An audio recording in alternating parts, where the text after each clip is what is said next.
नमस्कार। गृह और परिवार में आपका स्वागत है। मैं किरण शर्मा आज आपको नज़र दोष या किसी का करा कराए के या भाई कई बार होता है कि हमें ऐसा लग रहा है कि कोई किसी ने हमारे ऊपर कर दिया या किसी की नज़र ऐसी लग गई तो उसके लिए एक छोटा सा उपाय बताऊंगी।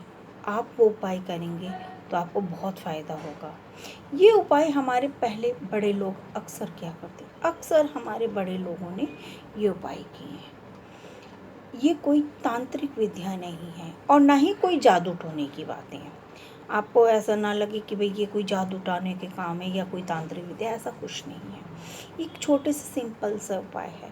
कई बार लोगों को लगता है कि हमारा कुछ कार्य करने को ही मन नहीं करता, पूरा पूरा दिन हम बैठे रहते हैं, हम चाह कर भी काम नहीं कर सकते, हमारा मन पूजा में नहीं लग रहा, हमारा मन अपने काम में नहीं लग रहा, हम रसोई का काम नहीं कर पाते। मतलब कईयों की अपनी अपनी परेशानियाँ होती हैं। कई बार होता है कि कुछ बीमारी या ऐसी होती हैं, हम अगर अपना चेकअप करा रही हैं, रिपोर्ट निकलवा रहे हैं तो उनमें कोई बीमारियां नहीं निकल रही हैं और वैसे हम बीमार हैं, हमारा शरीर काम नहीं कर रहा। या तो भाई रिपोर्ट में कुछ कमियां निकले, हमारे शरीर में ये कमी है, हमारे शरीर में कैल्शियम की कमी है, या हमारे कोई वो तो एक बात जमती है कि भाई ये चीज़ें हमारी उसमें कमी है तो हम इनकी पूर्ति करेंगे या इनका अपना इलाज करेंगे। कई बार होता है कि व्यक्ति को पता ही नहीं चलता कि उसको क्या बीमारी है, सारी रिपोर्टें बिल्कुल ठीक है और व्यक्ति बीमार है। तो उसके लिए बिल्कुल सिंपल सा और साधारण सा उपाय है। 2 नींबू लेने, एक को हमने सिंदूर से लाल कर देना है और दूसरे को काजल से काला कर देना है। दोनों नींबू लिए और वो व्यक्ति जिसके भी आपको ऐसा लगता है कि ये व्यक्ति कई दिनों से बीमार है, इसका कोई उपाय नहीं हो रहा, हमने इतनी दवाइयाँ करा ली, इतना चेकअप करा लिया, पर ये बंदा ठीक नहीं हो रहा, उसके लिए ये विशेष रामबाण इलाज है। बिल्कुल विशेष रामबाण इलाज है। क्योंकि कई बार ऐसा होता है कि कहीं हम अनजाने में, कहीं हमारा पैर पड़ गया, कहीं जा रहे हैं या कुछ भी कार्य ऐसा हो सकता है, हम ये नहीं कह सकते कि कई बार होता है कि अनजाने में हम कुछ भी गलत कार्य हो गया तो उस पर ये उपाय करेगा। कि कई बार होता है कि हम चाह कर भी काम करना चाहते हैं फिर भी हमारा कार्य नहीं हो पाता।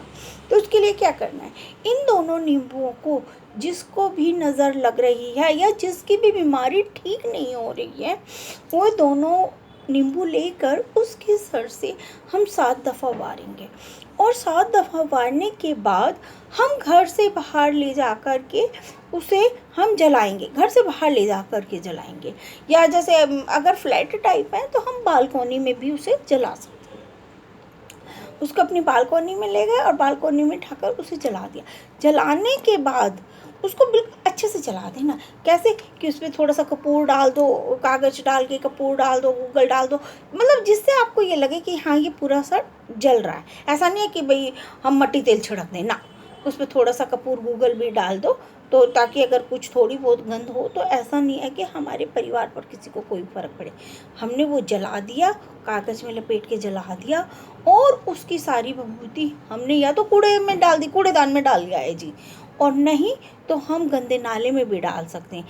ऐसी जगह डालो कि किसी का पैर ना पड़े, कोई व्यक्ति उस पर पैर ना रखे। हम अपना अच्छा करने के लिए किसी दूसरे का बुरा थोड़ी कर सकते हैं, कभी भी नहीं। हमें कोई भी कार्य जब हम कर रहे हैं, जब हम अपने अच्छे के लिए कर रहे हैं तो उसमें किसी दूसरे का बुरा नहीं होना चाहिए। पहले हमें इस बात का ध्यान रखना चाहिए। तो वह हमने 7 बार वारा और उसको जलाया और उसको कूड़ेदान में फेंक दिया या कहीं गंदा नाले में फेंक दिया।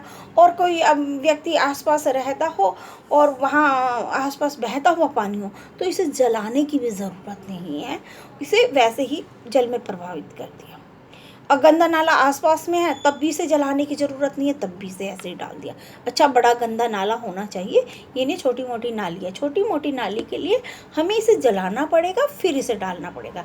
अच्छा बड़ा नाला है तो इसे हम वैसे बिना जलाए भी डाल सकते हैं। ये क्रिया कब करनी है, शाम के टाइम पे करनी है, शनिवार के दिन करनी है। आप 3 शनिवार लगातार करिए, जो व्यक्ति बीमार है उसके ऊपर। 7 बार सिर से वारा एंटी क्लॉकवाइज और इसको क्रिया कर ली। भाई आप इसे जलाकर बाहर कूड़े में भी फेंक सकते हैं, नाली में भी फेंक सकते हैं। अगर घर के पास बड़ा नाला है, अच्छा नाला है, तो आप इसको ऐसे भी फेंक सकते हैं। बहता हुआ पानी है तब भी आप ऐसे ही डाल सकते हैं।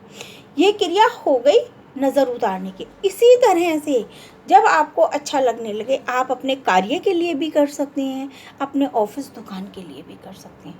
आप ये कार्य करके देखिए, आपको बहुत फ़ायदा मिलेगा। ये कार्य हमारे पहले बड़े बुजुर्ग लोग करते थे कि कई बार होता था कि बच्चे की नज़र लगी है, कुछ समझ नहीं आ रहा, डॉक्टर को बीमारी समझ में नहीं आ रही, उसमें ये रामबाण उपाय काम करता था। तो आप ये करके देखिए। नमस्कार।